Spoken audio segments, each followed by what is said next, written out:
हे भगवान वासुदेव। वासु समस्त ब्रह्मांड जिनके एक रोमकूप में वास करता है, ऐसे अनंत ब्रह्मांड जिनके रोमकूपों में वास करते हैं। वासु सर्वनिवासस्य विश्वानयस्सु लोमशु तस्य देवः परम ब्रह्म वासुदेव इति रीता। जिनके लोमकूपों में अनंत विश्व ब्रह्मांड स्थित हैं, वो सर्वनिवास, वो महान, वो परम पुरुष, महान देव स्वामी आपको वासुदेव कहते हैं। वही आप महान, वही आप परम पुरुष वासुदेव के रूप में है। चारों वेद पुराण इतिहास जितना भी वर्णन है प्रभु आपका है। कहीं भी किसी भी ब्रह्म ऋषि ने ऐसा नहीं देखा कि आपका तन, आपका ये शरीर सप्तम धातु से बना हुआ है। किसी वेद ने निरूपण नहीं किया, किसी मुनि ने ऐसा अनुभव नहीं किया। यहां हम सब साक्षी हैं, धर्म साक्षी है, सर्व साक्षी है, वेद साक्षी है कि आप सच्चिदानंदमय तनु भगवान वासुदेव हैं। किसका नमस्कार? जो कंस कारागार में चतुर्भुज रूप में प्रकट हो रहे शनकादि, उनका दर्शन करके वर्णन कर रहे हैं। मंगलमय भाद्रपद के कृष्ण पक्ष की अष्टमी है। मध्य रात्रि का समय, सब ओर घोर अंधकार छाया हुआ है, पर सारी प्रकृति एक नवीन आनंद उत्सव में भरी हुई है, क्योंकि प्रकृति के स्वामी परमात्मा का प्रादुर्भाव हो रहा है। उल्लास में भरी हुई संपूर्ण प्रकृति है। प्रकृति के परम आश्रय, प्रकृति को भी सृजन करने वाले परम देव पधार रहे हैं, तो प्रकृति उल्लसित होकर उनका स्वागत कर रही है। दिशाओं में प्रसन्नता छाई हुई है। यद्यपि बहुत ही आसुरी प्रवृत्ति का बोलबाला है, एक से एक बड़े भयंकर असुर प्रकृति के अधिकार संपन्न जन हैं। भौमासुर, बड़े बड़े जरासंध, कितने कितने ऐसे, और कंस के तो बल से प्रभावित होकर अपनी पुत्रियों का ब्याह जरासंध ने किया था। महान बलि जरासंध। सब तरफ दुख, क्लेश, अशांति फैली हुई है, पर प्रभु का अवतार हो रहा है तो इस समय आनंद ही आनंद छाया हुआ है। स्वयं नदियों का जल निर्मल हो गया। सरोवरों में रात्रि में ही कमल खिल उठे। वृक्षों की शाखाएं बिना ऋतु के पुष्प और फल से संपन्न हो गई। जो भजन करने वाले यत्र तत्र साधु महात्मा हैं, उनको एक अलौकिक आनंद की अनुभूति हो रही, क्योंकि उनके प्राणाराध्य प्रकट हो रहे हैं। वायु सेवा कर रही, शीतल मंद सुगंध प्रवाहित हो रही है। देवताओं की दुंदुभियां बिना बजाए अपने आप बजने लगी, क्योंकि सर्वलोक महेश्वर का प्रादुर्भाव हो रहा है। गंधर्व किन्नर एक अलौकिक प्रेरणा से गान कर रहे हैं, नृत्य कर रहे हैं। रात्रि के समय सिद्ध चारण, बड़े बड़े पदाधिकारी लोक के लोकपाल जो ईश्वर कोटि के हैं, सब स्तवन कर रहे हैं। एक अद्भुत जो समाधि में आनंद प्राप्त होता है महत योगी जनों को, आज सबको स्वाभाविक एक शीतलता, शांति, एकाग्रता, परमानंद की अनुभूति हो रही, क्योंकि भगवान का प्रादुर्भाव हो रहा है। अनंत सूर्य, अनंत चंद्रमाओं जैसा, जहां कंस का कड़ा पहरा है, राक्षसी स्वभाव के मायावी द्वारपाल हैं, जो कोई सूक्ष्म रूप धर के भी आ जा नहीं सकता है, ऐसे मायावी हैं कंस के पास, जो उस समय वर्तमान में द्वारपाल लगे हुए हैं, क्योंकि उसको भय, ये आखिरी संतान है, यही मेरी मृत्यु का कारण होगी, बहुत सावधान है। जैसे अनंत सूर्य चंद्र एक साथ प्रकाशित हो गए हो, ऐसे मथुरा में कंस कारागार में दिव्य प्रकाश प्रकट हुआ। देखा शंख चक्र गदा पद्म धारण किए हुए चतुर्भुज विशाल नयन, वक्षास्थल पर दिव्य श्रीवत्स चिन्ह, भृगुलता भृगु जी के चरण चिन्ह, रत्नहार धारण किए, विविध आभूषण, दिव्य कांति, किरीट मुकुट कुंडलधारी, अंग अंग से सौंदर्य और ऐश्वर्य टपक रहा है। सौंदर्य और ऐश्वर्य अंग अंग से, ऐसा दिव्य अद्भुत रूप देखकर वसुदेव देवकी कितने कष्ट में थे। विचार कीजिए कितने कष्ट। ऐसे दुष्ट स्वभाव के शासक, और उसको भय है कि इनसे संतान जो होगी वो मेरी मृत्यु का कारण, बड़ा कष्टमय जीवन, घोर अंधकार में, जेल में हथकड़ी बेड़ी पड़ी हुई। हमें थोड़ा कष्ट होता है, हम भगवान को शिकायत करने, ये इतने महान तप संपन्न है कि भगवान की पिता होने का सौभाग्य, पर कैसा कष्ट है, घोर पहरा है। उस अंधकार में ऐसे तेजो में रूप को देखकर अद्भुत आनंद वसुदेव और देवकी जी को हुआ। भगवान प्रकट होकर उन्हें अभय वचन दे, अब आप डरो मत, जहां मैं पधारता हूं वहां क्लेश परंपरा ही खत्म हो जाती है। तुम्हें याद कराने के लिए बता रहा हूं, तुमने पूर्व में हमारे को प्राप्त करने की तपस्या की है। भगवान के इशारे से उनको पूरा बोध हो रहा है। तुम कंस के भय से अधीर हो रहे हो। कंसादह मधीरधी, अब तुम्हें किसी से भयभीत होने की जरूरत नहीं। जो मुझे स्वीकार कर लेता है, जिसे मैं स्वीकार कर लेता हूं, काल का भी उसके ऊपर भय नहीं रहता। अब तुम प्रसन्न हो जाओ। देखते देखते भगवान चतुर्भुज रूप से अंतर्धान होकर बाल रूप हो गए, रुदन करने लगे। भगवान का वो बाल रूप द्विभुज, चतुर्भुज ऐश्वर्य रूप, द्विभुज बाल रूप देवकी की गोद में। अब तो देखकर बहुत ही अधीर हो गए, क्योंकि वात्सल्य उमड़ा तो ऐश्वर्य का विस्मरण हो गया। ऐश्वर्य रूप इसीलिए दिखाया कि तुम भय मत करो, मैं सर्वलोक महेश्वर भगवान हूं। पर जीव ही बाल रूप में इंद्र नीलमणि कांति स्वरूप, अब तो अधीर हो गए और रुदन करते हैं कि प्रभु, जहां ये सूर्य उदय हुआ, द्वारपालों ने बताया जाके तहां वो दुष्ट आएगा और आपको मार देगा। मैं बहुत अधीर हो रहा हूं प्रभु, मेरा ज्ञान कार्य ही नहीं कर रहा है, क्योंकि वात्सल्य के आगे ये सब नहीं चलता। भगवान का ऐश्वर्य भी वात्सल्य के आगे नहीं चलता। प्रभु, मुझे आपकी रक्षा के लिए बहुत भय है। प्रभु ने कहा, यद्यपि तुम्हें भयभीत नहीं होना चाहिए, पर आप वात्सल्य के कारण भयभीत हो रहे हो, तो मुझे गोकुल पहुंचा दो, और वहां मेरी महाशक्ति योग माया प्रकट हुई है, तुम उसको ले आओ, मुझे वहां पहुंचा दो, तुम निर्भय रहो। भगवान का शिशु रूप जो देवकी की गोद में था, कितना कष्ट। अखिल लोक आनंद सिंधु गोद में है, वो कह रहे मुझे अभी पहुंचा दो। वसुदेव जी की गोद में प्रभु को विराजमान करती है, हृदय में कितनी पीड़ा होगी। नवजात शिशु अभी आंखों से ओझल, जिसके दर्शन मात्र से परमा आह्लाद परम सुख, वो अभी जा रहा है। विचार करो, ये भगवदानंद कायर पुरुषों को प्राप्त नहीं होता, ये शूरवीरों को प्राप्त होता है, जो हर स्थिति में प्रभु की सुख का चिंतन करते हैं।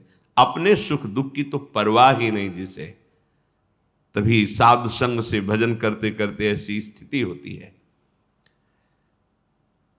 भगवान वसुदेव जी की अब गोद में है। वसुदेव जी भगवान की महिमा का स्मरण करते हैं, हृदय से लगाते हैं, तुम्हें कैसे दूर करूं, तुम्हें कैसे छोड़ के आऊं। इतना तो कष्ट भोगते रहे, अन्य पुत्रों का वध कर दिया गया, अब आनंद सिंधु आप मेरे हृदय से लगे, और वो भी अब हम ही आपको जाके छोड़ करके वापस आपको आए, पर आपके सुख के लिए हमें जाना पड़ेगा। पर जाऊं तो कैसे जाऊं? पैरों में बेड़ियां हैं, हाथों में हथकड़ी है, लोहे के बहुत मजबूत दरवाजे और शस्त्र धारण की हुई आसुरी स्वभाव वाले मायावी राक्षस वो द्वारपाल बने खड़े हैं, अत्यंत विषादग्रस्त हो रहे हैं। ऐसा सोचते ही देखा कि हथकड़ी और बेड़ियां टूटकर गिर गई। प्रसन्नता हुई, कदम आगे बढ़ाए तो देखा अपने आप दरवाजे खुल गए। बड़े विशाल लोह कपाट अपने आप खुल गए। जिसके छाती में अखिल लोकों के स्वामी प्रभु बाल रूप से विराजमान है, अब उसको कौन सा बंधन बांध सकता है? जो भगवान को अपने हृदय में चिंतन के द्वारा सदैव बसाए रखता है, उसको मोक्ष के लिए कोई प्रयास नहीं करना पड़ता, सारे बंधन अपने आप कट जाते हैं। इसलिए कई बार सत्संग में निवेदन किया है कि हमारी साधना का फल है अखंड स्मृति। हर समय प्रभु के चिंतन में रहते हुए जो भी व्यवहार कार्य है वो करे, कोई नहीं बांध सकता। जब तक प्रभु का स्मरण हृदय में नहीं है, तब हजारों लाखों साधनाएं कर लो, प्रयास कर लो, ये माया का बंधन खुलने वाला नहीं। माया की शाकलों से हाथ पैर गले सब बंधे हुए हैं। काम वासना, क्रोध, लोभ, मोह, मद, मत्सर, ये ऐसे मायावी द्वारपाल हैं कि आपको निकलने ही नहीं देंगे। अज्ञान का कारागार, अंधकार युक्त, कैसे निकला जाए? श्री कृष्ण को हृदय में रखकर। पक्की बात, कृष्ण नाम और कृष्ण रूप में कोई अंतर नहीं। जो कृष्ण है वही कृष्ण नाम है। अगर जिह्वा से राधा राधा कृष्ण कृष्ण चल रहा है तो मानो प्रिया प्रीतम विराजमान है आपकी जिह्वा में। अतएव जीव इस भयंकर अविद्या माया रूपी कैद खाने से, विविध प्रकार की वासना की जंजीरों से, काम क्रोधादि मायावी द्वारपालों से बचकर अगर निकल सकता है तो एकमात्र प्रभु को हृदय में रखने पर, अर्थात स्मरण करने पर। अगर प्रभु का स्मरण है तो आप मुक्त हो जाएंगे। मुक्ति के लिए कोई अलग से वेदांत पढ़ने की जरूरत नहीं, अपने आप ज्ञान प्रकाशित हो जाएगा। प्रतिपल भगवद स्मरण, चित्त वृत्ति को रोककर बार बार नाम में लगाना, रूप में लगाना, लीला में लगाना, धाम चिंतन में लगाना, कोई मोक्ष के लिए प्रयास करने की जरूरत नहीं। अपने आप आपको अनुभव होगा कि जो परमार्थ का परम लाभ है वो प्रकाशित हो रहा है। दरवाजा खुला, वसुदेव जी लालजू को लेकर बाहर निकले तो डर रहे थे कहीं पहरेदार देख ले तो प्रहार कर देंगे, पर वहां देखा सब बेशुद्ध मूर्छावस्था को प्राप्त है। धीरे धीरे निकलकर बाहर आए, दबे पांव, कोई जान न जाए। अपराकृत परमानंद विग्रह प्रभु को बार बार ऐसे देखते हैं, हृदय से लगाए हुए आगे बढ़ रहे हैं। पद पद पर आनंद की उमगन हो रही वसुदेव जी के हृदय में। समझिए, जब कोई भगवद स्मरण परायण होता है तो प्रति कदम, प्रति श्वास, प्रति क्षण एक अद्भुत आनंद। अब प्राकृतिक उदाहरण तो बैठता ही नहीं, पर कई बार सत्संग में कहा जैसे दूध को अग्नि पे चढ़ाओ तो उफान आती है, ऐसे आनंद की उफान हृदय में आती है जब मेरे प्रभु और उनका स्मरण और कहीं उनकी रूप की झलक, तब तो फिर ब्रह्मादिक के भोग सब विषम लागत ताई, नारायण ब्रज चंद की लगन लगी है जाए। अभिमान का भार उठाकर संसार पथ में चलते चलते पग पग पर दुख कष्ट संकट विपत्ति भोगते भोगते थक गए। अब छोड़ो, अपना भार श्री कृष्ण के ऊपर छोड़ो, श्री कृष्ण का चिंतन करो, तो पग पग पर परमानंद की अनुभूति होगी। वसुदेव जी को अपार सुख हो रहा है। श्री कृष्ण को हृदय से लगाए हुए महामहिम ब्रज की तरफ चल पड़े। घोर अंधकारमयी रात्रि, धीरे धीरे बढ़ रहे हैं कि कहीं कोई मथुरावासी किसी कारण से बाहर निकले और देख ले तो अमंगल हो जाएगा। इसी समय मेघ गर्जना हो रही, भयंकर वर्षा शुरू हो गई, क्योंकि कोई बाहर निकल ही ना पावे। पैर की भी आहट नहीं, इसलिए मेघ गरज रहे हैं। अंधकारमयी रात्रि, किधर पैर रखे दिखाई ही नहीं दे रहा है। बीच बीच में बिजली चमक जाती है, जिससे रास्ते का पता चलता है। जब वर्षा प्रारंभ हुई, वसुदेव जी ने अब कहां तक ऐसे छुपाए, लगा कि नवजात लाला है, वर्षा में कुछ दुख पहुंच सकता है, ऐसा विचार कर रहे हैं। अचानक देख रहे हैं कि आसपास तो बूंदें गिर रही, पर ऊपर बूंदें नहीं गिर रही। सोचा इस लाला का ही चमत्कार होगा, पर बात यह हुई कि 1000 फण फैलाकर भगवान शेष जी पीछे से फणों की छाया किए हुए, वसुदेव के अंग में ही एक बूंद नहीं पड़ रही, फिर लाला की तो बात जाने दो। ये अनंत देव भगवान शंकरषण है, जो भगवान का ही दूसरा स्वरूप है, पर अनादि सिद्ध ये दासत्व भाव से है। प्राण प्यारे प्रभु की सेवा सदैव इनका जीवन है। क्षीर समुद्र में गौर वर्ण धारण किए हुए जब जब अवतार लेते तब भी गौर वर्ण होता है, चाहे लखन लाल के रूप में या बलराम के रूप में। भगवान की शैया बने रहते हैं, भगवान इन्हीं पर शयन करते हैं। सय्यासन परिधान पादुका छत्र चामरैहि किम नाभूस्तस्य कृष्णस्य मूर्ति भेदैस्तु मूर्तिषु। ये भगवान अनंत हमारे प्रभु की पादुका बनते हैं, यही सैया बनते हैं, यही आसन बनते हैं, यही प्रभु के वस्त्र बनते हैं, यही छत्र चंवर विविध रूप धारण करके हमारे प्रभु श्री कृष्ण की सेवा करते हैं। भगवान शेष संकर्षण अनंत महिमा युक्त। वसुदेव जी को पता नहीं चल रहा कि हमारे पीछे भगवान अनंत शास्त्र फण ऐसे फैलाए हुए चल रहे हैं। उनको लगा लाला का कोई चमत्कार है, बाहर तो बूंदे पड़ रही पर हमारे ऊपर ले, अब लाला को मस्तक पर धारण कर लिया। आगे बढ़े तो भारी समस्या यमुना जी, क्योंकि भादो का महीना है, बाढ़ पे यमुना जी चल रही है। एक क्षण रुके, अब क्या करूं, क्योंकि अथाह यमुना जी, और यमुना जी पहले से अधिक उल्लसित होकर बड़ी ऊंची ऊंची तरंगे, कोलाहल मच गया। यमुना जी प्रीतम पधार रहे हैं, यमुना जी उल्लसित हो रहे। वसुदेव जी देख रहे सैकड़ों भंवरे, सैकड़ों तरंगे ऐसी उछल रही जो भय प्रदान कर रही। ऐसे छोटे लाला को लेकर कैसे पार हो पाऊंगा? अगर रुकता हूं तो लौटने में प्रातःकाल सूर्य उदय हो जाएगा, कैसे क्या करूं?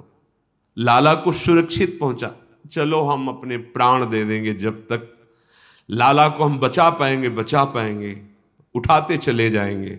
ऐसा भाव समझो। जब आप प्रभु प्राप्ति के लिए चलोगे तो ऐसा नहीं कि सहज मार्ग है आप निकल जाओगे, भयंकर बाधाएं खड़ी होती हैं। पर आपने यदि प्राण समर्पित कर दिया है तो कोई भी बाधा आपको परास्त नहीं कर सकती। जो इस भाव में रहता है कि मेरे प्रीतम सुखी हो और मुझे नरक मिल जाए, कोई परवाह नहीं। अगर प्रीतम को आनंद मिलता है कि मैं तड़पूं, कष्ट युक्त रहूं, तो वो कष्ट मेरे लिए हजारों सुख से बढ़कर है। जिससे परम सुखी हो मेरे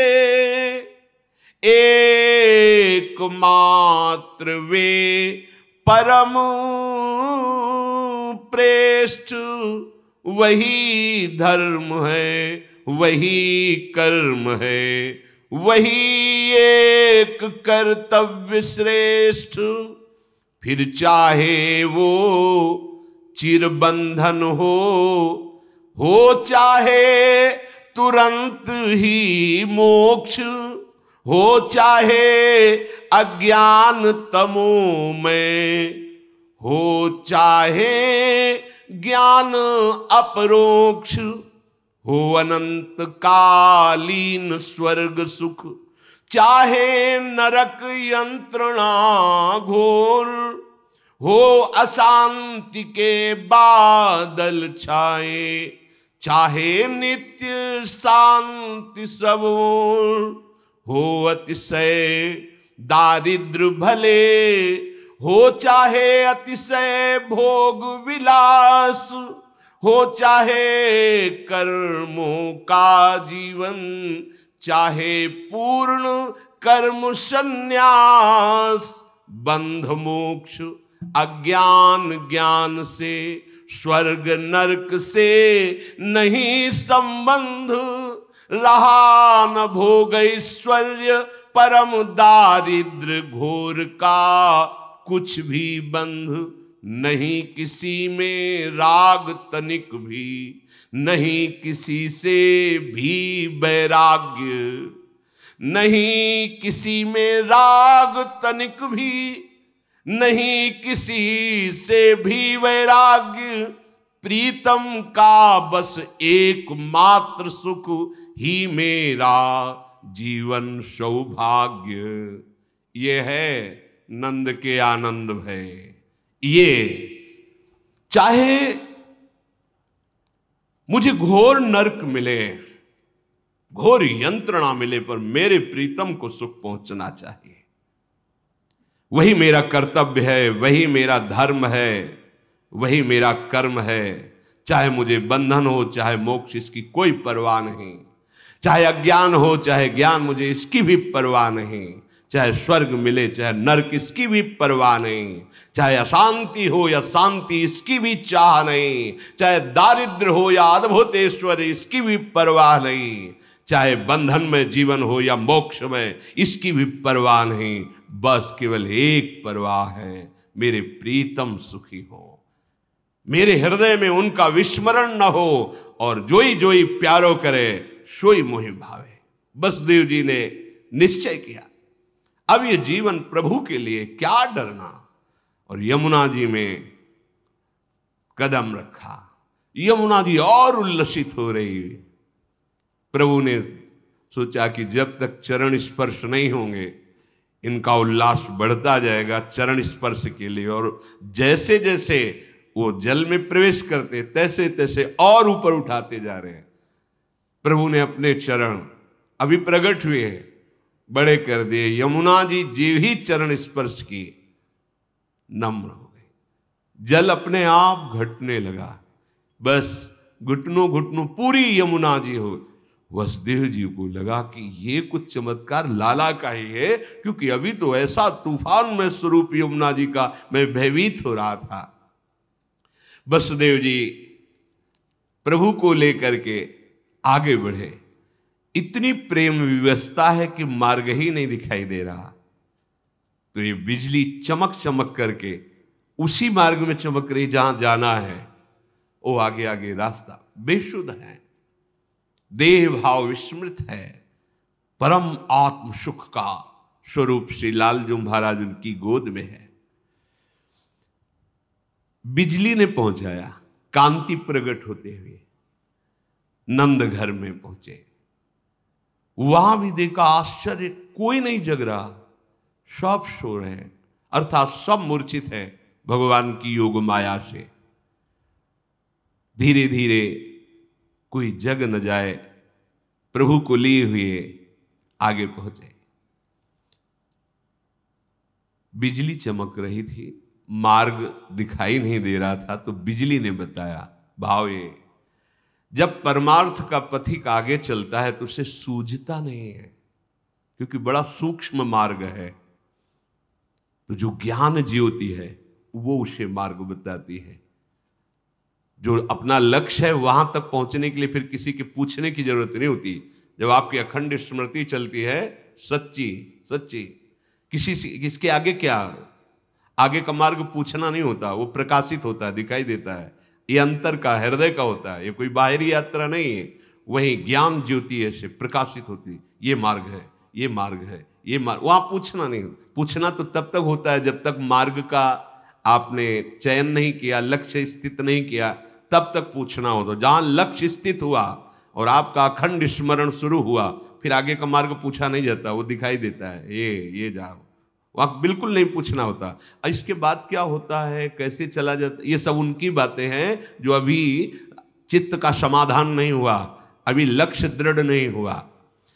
कभी भी भगवत मार्ग का पथिक पथ भ्रष्ट हो ही नहीं सकता, क्योंकि ज्ञान ज्योति उसके हृदय में प्रकाशित होकर मार्गदर्शन कराती रहती है।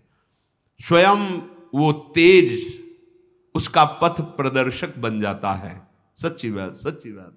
आगे आगे ये है, अब ये स्थिति आ रही है, अब ऐसे चलना है, ये बाधा यहां है, इसको हटाना है, अंदर ही अंदर आने लगता है। पर ये उसका जिसका लक्ष्य दृढ़ हो गया है और स्मृति अखंड। नंद भवन में पहुंचे, वही विकलता फिर प्रारंभ। ऐसे सुंदर शिशु को यहां विराजमान करके इनको छोड़ के जा, पर चलो इनका सुख हो, इनका मंगल हो। तो जब शिशु को पधराया तो उनकी दृष्टि थी, आदेश हुआ था कि वहां कन्या प्रकट हुई, तो देखा कि पार्श्व में कन्या है। कन्या पर दृष्टि जाते ही उनकी दृष्टि, क्योंकि वो योग माया है, वो ये नहीं देख पाए कि लाला में लाला समा गया। लाला पहले से विराजमान है यशोदा जी की पार्श्व में, और लाली, ये लाली योग माया है, और जो लाला है वो निकुंज से आए हुए लालजू महाराज। पर ये रहस्य वसुदेव जी ने भी नहीं जाना। कन्या को उठाया, फिर हृदय में दाह, क्योंकि प्रभु को छोड़कर जा रहे, हृदय में वियोग है, अब कब दर्शन होंगे आपके। ये बात किसी को पता नहीं है। धीरे धीरे कदम बढ़ाते हुए आए, जैसे आए वैसे ही मार्ग व्यवस्था होती गई। जे ही अंदर गए, कपाट बंद, हथकड़ी बेड़ी लग गई, कन्या गोद में, पहरेदार जग गए। यहां भी किसी को होश नहीं नंदालय में। पर ये जो चतुर्भुज भगवान ऐश्वर्य में बाल रूप से आए, वो नंद बाबा के लाला में विलीन हुए। हरिवंश महाप्रभु कहते हैं, आनंद आज नंद के द्वार। कौन है नंद के यहां जिसका आनंद मनाया जा रहा है? बोले, दास अनन्य भजन रस कारण प्रगटे लाल। और वहां ऐश्वर्य में भगवान, और यहां बिहारी जो वृंदावन में नित्य विहरण करते हैं प्रियाजू के साथ, इसी रस का पान कराने के लिए युगल सरकार पधारे। तो जो लालजू महाराज है वो नंद। आनंद आज नंद के द्वार प्रकट हो रहे। कौन? दास अनन्य भजन रस कारण। यहां परित्राणाय साधूनाम विनाशाय च दुष्कृताम देवकी नंदन भगवान पधार रहे। और ये प्रेमी जनों को प्रेम पान कराने के लिए दास अनन्य भजन रस कारण प्रगटे लाल मनो। इनके प्रकट होने का कारण क्या है? अनन्य प्रेमी रसिक जन, कोई सख्य भाव का, कोई गोपी भाव का, वात्सल्य भाव का, जो जिन मंजरी भाव का, किंकरी भाव का, सबको रसास्वादन कराने के लिए निकुंजाधिपति प्रभु वृंदावनेश्वर पधार रहे हैं। आनंद आज भगवान यशोदानंद के यहां, जैसे कारागार में कंस के यहां ऐश्वर्य संपन्न भगवान, यहां निकुंज से पधारे हुए लालजू। कोई ये सोचे ना कि ये कोई कल्पना है, कि ये अपनी कल्पना में बोल रहे हैं। भगवान कोई 10-20 थोड़ी होते हैं। सर्व भवन समर्थ, कर्तुम अकर्तुम अन्यथा कर्तुम, महान शक्तिमान के लिए एक ही समय 2 जगह प्रकट होना, ये कोई आश्चर्य की बात है क्या? उनके लिए असंभव है क्या? जो भगवान करोड़ों असंख्यों गोपियों के साथ एक ही समय रासमंडल में एक एक गोपी के बीच में प्रकट है, उनको मथुरा की जेल में और नंद बाबा के भवन में अलग अलग प्रकट होना कोई आश्चर्य की बात है? जो भगवान द्वारिकाधीश जिनकी दिनचर्या देखने के लिए नारद जी जाते हैं, तो 16,108 महल में अलग अलग हर रानी के पास भगवान अपनी दिनचर्या करते हुए नारद जी को दर्शन देते हैं। ये कोई आश्चर्य की बात है? भगवान सर्वाश्चर्यमय है। गोपराज नंद जी समस्त समृद्धियों के स्वामी हैं, पर उनकी कोई पुत्र नहीं था। अवस्था बड़ी हो गई थी। प्रेमी हृदय ब्रजवासी जन सब जब बैठक में बैठते तो क्रमशः यही बात आ जाती, बात करते करते, कि गोपराज यदि आपके कोई पुत्र होता तो जैसे बैठक में आप उच्चासन पर विराजमान, ऐसे वो विराजमान होते, हम सब ब्रजवासी धन्य होते। बाबा का हृदय जल जाता। अब क्या करें? विद्वान ब्राह्मणों से सलाह ली तो उन्होंने बताया कि अगर यज्ञ किया जाए तो भगवान हरि प्रसन्न हो जाते हैं और फिर पुत्र प्रदान करते हैं, तो आप पुत्रेष्टि यज्ञ कीजिए। बाबा के पास समृद्धि थी ही, पुत्रेष्टि यज्ञ, ब्राह्मणों की वेद ध्वनि गूंज रही है। पर एकांत में बैठ कर के नंद बाबा यशोदा जी से कहते हैं कि यशोदा, ये यज्ञ हो रही है, पर इसकी सामर्थ्य नहीं कि मुझे मेरे जैसे भाव में स्वप्न में पुत्र आया है वैसा यज्ञ से प्राप्त होगा। मेरे भाव में श्याम सलोना ऐसा आकर्षण करता रहता है और मुझे पक्का विश्वास है कि वो किसी कर्म से नहीं प्राप्त होता है। पुत्रेष्टि यज्ञ में मेरा विश्वास है, पर यह निश्चित किसी कर्म या यज्ञ आदि का फल वो नहीं हो सकता। मेरे मन में एक अद्भुत सौंदर्य युक्त बालक खेलता रहता है। मैं तुम्हें बताया नहीं है, पर वो किसी कर्म जनित, तपस्या जनित उसका फल नहीं है, क्योंकि कर्म का फल जितना भी है वो सब चंचल है, स्थायी नहीं है। मैं जिसे देखता हूं वो अचल है, वो अचिंतनीय है, वो स्वयं मेरे हृदय में प्रकाशित हुआ है। मैंने एक स्वप्न देखा है, उस स्वप्न में वो इतना सुंदर बालक है कि भगवान वैकुंठाधिपति नारायण को भी हमने ध्यान में देखा है, वैसे वो भी सुंदर नहीं है। उस बालक के समान भगवान वैकुंठाधिपति नारायण भी सुंदर नहीं है। नंद बाबा कहते, मुझे ऐसा लगता है कि ये जो सौंदर्य माधुर्य निधि बालक है, ये मुझे किसी भी कर्म से प्राप्त नहीं हो सकता। हां, वो कृपा करके आवे तो बात अलग है। मेरा हृदय ऐसा कहता है, होने दो, यज्ञ हो रही, पर यज्ञ से वो प्राप्त हो जाए ऐसा। ब्रजराज की बात सुनकर यशोदा मैया ने कहा, अच्छा आपको स्वप्न हुआ है? नंदराज ने कहा, हां, तुम हमारी अर्धांगिनी हो, शयधर्मिणी हो, तुमसे क्या छुपाऊं। एक दिन मैंने देखा, तुम पागलपन मेरा मत समझना, मैंने देखा श्यामश्चंचल चारु दीर्घ नयनो बालस्तवांक स्थले दुग्धोद्गारि पयोधरे स्फुटमसौ क्रीडन्मया लोक्यते स्वप्नस्तत्किमुजागरः किमथ वेद एतन्न निश्चीयते सत्यम ब्रूहि सधर्मिणी स्फुरति किम सोयम तवाप्यंतरे।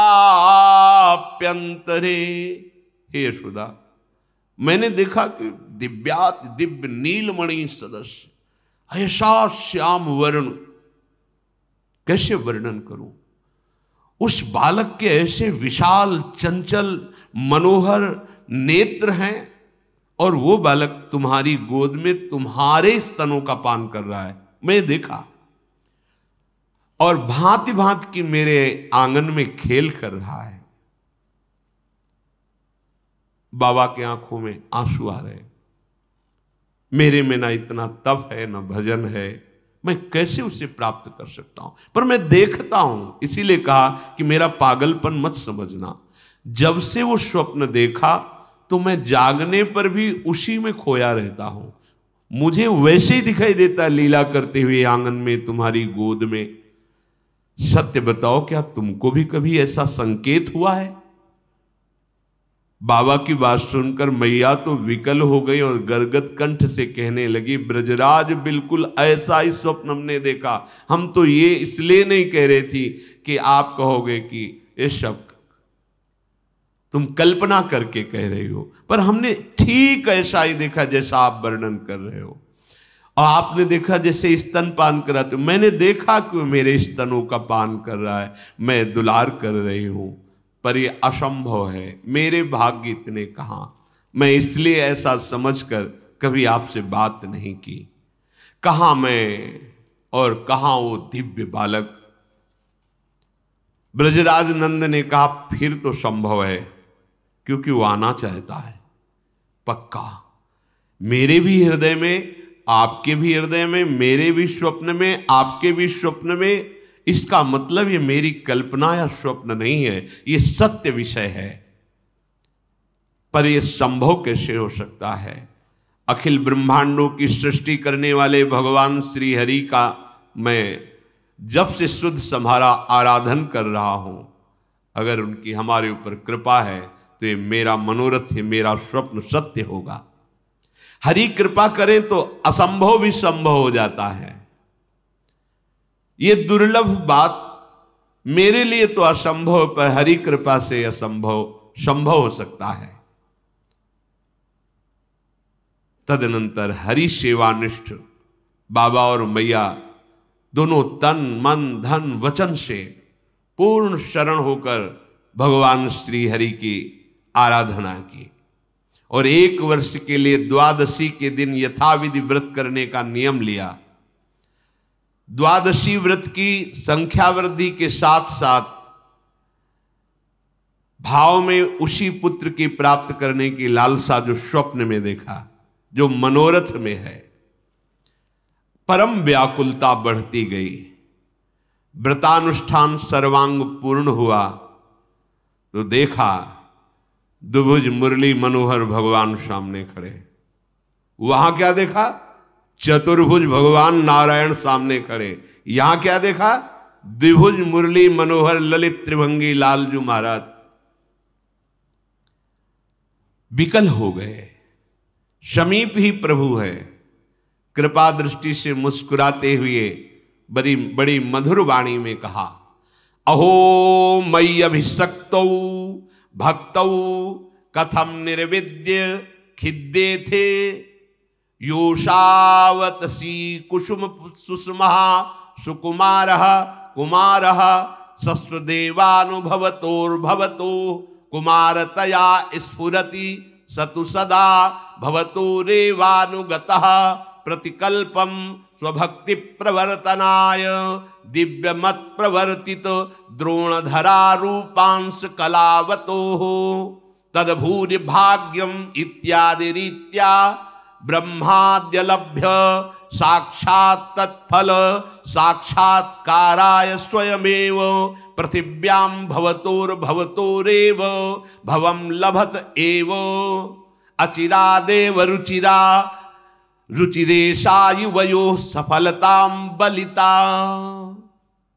प्रभु ने कहा, नंद यशोदा, तुम मेरे परम प्रेमी आसक्त भक्त हो, तुम खिन्न मन क्यों हो? जो मेरा आसक्त चित्त होता है उसके लिए कोई दुर्लभ बात नहीं होती। ये जो तुम अतिशी कुसुम के सदस्य श्याम सुंदर सुकुमार का स्वप्न देखा, मैं ही था। वो स्वप्न नहीं था, मैं स्वयं आया था। जो तुम्हारी अनुभूति है बाल रूप की, मैं स्वयं तुम्हारे बाल रूप में तुम्हारे यहां आया था, भाव में, स्वप्न में, और प्रगट में आऊंगा। वात्सल्य प्रेम का तुम्हारे हृदय में अथाह समुद्र है। तुम द्रोण और धरा हो। तुमने बहुत बड़ा भजन तप किया है जो ब्रह्मादि के लिए भी दुर्गम है, अलभ्य है।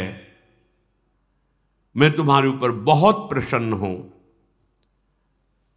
जहां तुम्हें ये वास मिला है, यहां ब्रह्मादि के लिए भी दुर्लभ है। ये ब्रज 84 कोश ब्रह्मा जी ने भी कहा है, तद भूरि भाग्य मिहि जन्म किमप्यटव्याम। मेरे अहोभाग्य होंगे यदि मुझे यहां कोई भी रूप में रख लिया जाए, गोकुल में, ब्रज में। तुम्हारा ही स्वरूप द्रोण और धरा है। अब तुम नंद और यशोदा के रूप में प्रकट हुए हो। अब तुम तनिक चिंता मत करो, जो तुम्हारे स्वप्न में मैं प्रकट हुआ था, हे गोपराज, मैं स्वयं तुम्हारा बालक रूप बनकर आ रहा हूं। समझ रहे? वहां चतुर्भुज नारायण और यहां वंशीधारी ललित त्रिभंगी कौन? ये निकुंज से पधारे हुए लालजू महाराज। इसलिए महाप्रभु आनंद आज नंद के द्वार, दास आनंद भजन रस कारण प्रगटे लाल मनोहर। ये भगवत रहस्य है। इसे प्रेमी जन ही केवल जानते हैं, बाह्य व्यवहार में नहीं। शास्त्रों में जो संकेत होता है वो ईश्वर स्वरूप भगवान या आए, कन्या को लेकर चले गए वसुदेव जी, लेकिन जो लाल जी को लाए वो समा गए हमारे लालजू में। और जब लालजू को लेके गए तो वही चतुर्भुज, यही जो ब्रह्म हृदय है, वही अक्रूर को दर्शन कराया कि अनंत शेष सैया पर शयन की हुई भगवान चतुर्भुज महाऐश्वर्यशाली। बाहर देखा तो कृष्ण बलराम, अंदर देख रहे तो शेष सैया पर विराजमान भगवान चतुर्भुज। यशोदा जी, नंद बाबा बहुत प्रसन्न हुए भगवान के ये वचन सुनकर, मुरली मनोहर अंतर्धान हो गए। समय बीतता गया। एक दिन देखा कि बाबा और बड़े ब्रजवासी सब बैठक में बैठे हुए थे, तो वृद्धा तपस्विनी तेजोमयी अग्नि कांति, जिसकी मानो मूर्तिमान अग्नि पधार रहे हो, ऐसी कांति है, तेजोमयी अवस्था, वृद्ध है। साथ में एक स्नातक ब्राह्मण बालक है। समस्त गोपराज की सभा खड़ी होकर के सम्मान की, गोपराज भी खड़े हुए। ऐसा लगा कि कोई मानो मूर्तिमान तपस्या पधारी हो। सबने प्रणाम किया, आसन आदि दिया। देवी, आपके दुर्धर्ष तेज को देखकर हम ये जान नहीं पा रहे कि आप कौन हमारे ब्रज में पधारी है। ऐसा लगता है कि भगवान की महाशक्ति योग माया ही मूर्तिमान तपस्वी रूप में आई है, और आपके साथ बालक के देखने से ऐसा प्रतीत होता है मानो देवर्षि नारद जी ही इस बाल रूप में आए हुए हो। ये बात सुनकर ब्रजराज की वो तपस्विनी मुस्कुराकर बोली, मेरा नाम पौर्णमासी है। मैं तपस्विनी हूं और पूर्ण दैव का ज्ञान रखती हूं। प्रारब्ध का, भाग्य का, दैव विधान क्या है, मैं इसका पूर्ण ज्ञान रखती हूं। इस बालक का नाम मधुमंगल है। ये स्नातक है, महान भजन रस में डूबा हुआ है, इसलिए इसको देखकर देवर्षि नारद का स्मरण होना उचित ही है। ये देवर्षि नारद के ही समान है। तपस्विनी की बात सुनकर गोपराज अपनी सभा के साथ हाथ जोड़ करके पुनः प्रणाम किया और कहा कि क्या हमारे लिए आज्ञा है। हमारे तो अहोभाग्य हुए ब्रजवासियों की कि आप तपस्विनी की सेवा करने का सौभाग्य मिलेगा। इस पर आपने महती कृपा करके हमारे नगर में जो आप आई ब्रज में, तो आप हमें बताइए कि हम आपकी क्या सेवा करें। उन्होंने कहा तुम्हारा निर्वचनीय सौभाग्य प्रकट होने वाला है, मैं उनके दर्शन करने के लिए आई हूं। तुम सब पूछ रहे हो तो मैं वर्णन कर रही हूं। तुम सब ब्रजवासियों का महान सौभाग्य उदय होने वाला है। ये जो आपके गोपराज नंद है, इनके यहां अखिल जगत को आनंद सिंधु में निमग्न कर देने वाला वो प्रेम बपू प्रभु प्रकट होने वाले हैं। पौर्णमासी की ये बात सुनकर बाबा परमानंद में मगन हो रहे हैं। गदगद वाणी से कहने लगे, देवी आपके शुभागमन से ये संपूर्ण ब्रज पावन हो गया। हम आपके लिए कृष्णांतिके के समीप एक पर्णकुटी बना देते हैं, आप रहिए। कृष्णांतिके यमुना जी के समीप, यमुना जी का एक नाम कृष्णा भी है। कृष्णा अर्थात यमुना जी के समीप, कृष्णांतिके यमुना के समीप एक पर्णशाला की रचना करते हैं और आप विराजिए और हम सब ब्रजवासी आपकी सेवा करेंगे। पौर्णमासी बोले, आपका वाक्य निकला कृष्णांतिके, तो अब जो बालक होगा उसका नाम कृष्ण रखा जाएगा। मैं दैव विधान को जानने वाली हूं, दैवज्ञा हूं, हर विधान मुझे पता है। तो जो बालक तुम्हारे यहां प्रकट होगा उसका नाम कृष्ण होगा। वो अद्भुत प्रभावशाली होगा। उसके प्रभाव को क्या बतलाऊं, वो प्रभाव में परस्पर विरोधी वस्तुओं में भी कोई विरोध नहीं रह जाएगा जब वो प्रकट होगा। तस्मिन् जातवती निर्दानवता पृथिव्याम भविष्यति तदीय गुणे सदानवता सगुणता विद्यादि प्रबंधे तत्संबंधे तु निर्गुणता सकिंचनता विषय संपत्तौ तद्भक्तौ तु निष्किंचनता इत्यादिकम विरुद्धाय मानमपि सर्वै नरुरुद्धम करिष्यति। ये बालक जब प्रकट होगा तो निर्दानवता साधनवता सगुणता निर्गुणता संकिंचनता निष्किंचनता ये परस्पर विरोधी एक हो जाएंगे। तात्पर्य, जब ये प्रभु पधारेंगे तो यहां कोई दानव नहीं रह जाएगा, दानवता का विनाश हो जाएगा अथवा निर्दानवता सिद्ध हो जाएगी। नंद नंदन के अनंत मधुर गुण वाली पृथ्वी के भाग्यशाली व्यक्तियों के लिए सदानवता हो जाएगी, अर्थात समस्त ऐसे सुखों की वर्षा होगी, ऐसे सुखों का दान करेगी पृथ्वी, सब आनंदित हो जाएंगे। तो पहला निर्दानवता अर्थात दानव प्रवृत्ति का नाश, और सदानवता अर्थात पृथ्वी ऐसे सुखों को प्रकट करेगी, सब आनंदित हो जाएंगे, ऐसे सुखों को दान करेगी। और जब ये प्रभु प्रकट होंगे तो विद्यादि गुणों से विभूषित होंगे, जितने भी होंगे सबके अंदर दैवी संपदा भागवतिक गुण बनेंगे। लेकिन ये सतोगुण रजोगुण तमोगुण इनका कोई प्रभाव नहीं रहेगा, इसलिए निर्गुणता और सगुणता भागवतिक सदगुण प्रकट हो जाएंगे और निर्गुणता अथवा सतोगुण रजोगुण तमोगुण का प्रभाव नहीं पड़ेगा, क्योंकि प्रभु त्रिगुणातीत है। इनके प्रकट होते ही इनके सानिध्य में तीन गुणों का प्रभाव अपना प्रभाव नहीं डाल पाता। और सकिंचनता भगवत सेवार्थ शरीर निर्वाह के लिए, भगवत सेवा भाव के लिए समस्त वैभव एकत्रित हो जाएगा, लेकिन उनके हृदय में प्रभु के सिवा किसी से अपनापन नहीं होगा, इसलिए निष्किंचनता, ऐश्वर्य वैभव और निष्किंचनता एक साथ रहेंगे। पौर्णमासी जी ने कहा कि आप हमारे लिए जो बोले यमुना के पावन तट पर पर्णकुटी तो आप बनाइए, और जब लाला प्रकट होगा तब उसके दर्शन करेंगे, फिर हम आगे बात करें। ये पौर्णमासी देवी महान भजन से युक्त है। श्री कृष्ण के जो आगे संदीपनी मुनि जी गुरु होते हैं, उनकी ये माता है और ये महान शक्ति सामर्थ्य युक्त है। ये मधुर लीला के सब विधानों को जानने वाली है। ये मधुमंगल इन पौर्णमासी देवी का पौत्र, संदीपनी मुनि का ये पुत्र है। भगवान श्याम सुंदर का नित्य प्रिय सखा है। ये हास परिहास करके श्री कृष्ण को सुख पहुंचाने वाला है।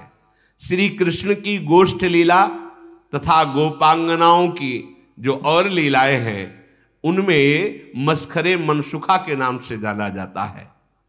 भगवान नंद बाबा और वसुदेव जी के यहाँ जिस समय कारागार में कंस के यहाँ, उस समय नंद बाबा यशोदा मैया के यहाँ प्रभु प्रकट दो बार। इसमें कोई संशय न करे, शास्त्र प्रमाणित बात है। और भगवान के अंश से ही सबका प्रादुर्भाव। तो जैसे ये लीला आती कि 11 वर्ष भगवान यहाँ विराजमान रहे, फिर चले गए, तो तब से लेकर अब तक क्या भगवत विमुख है क्या यहाँ कोई? तो हमारे प्रभु कभी गए ही नहीं। वृंदावनम परित्यज्य पादमेकम न गच्छति, एक कदम भी प्रभु यहां से बाहर नहीं गए।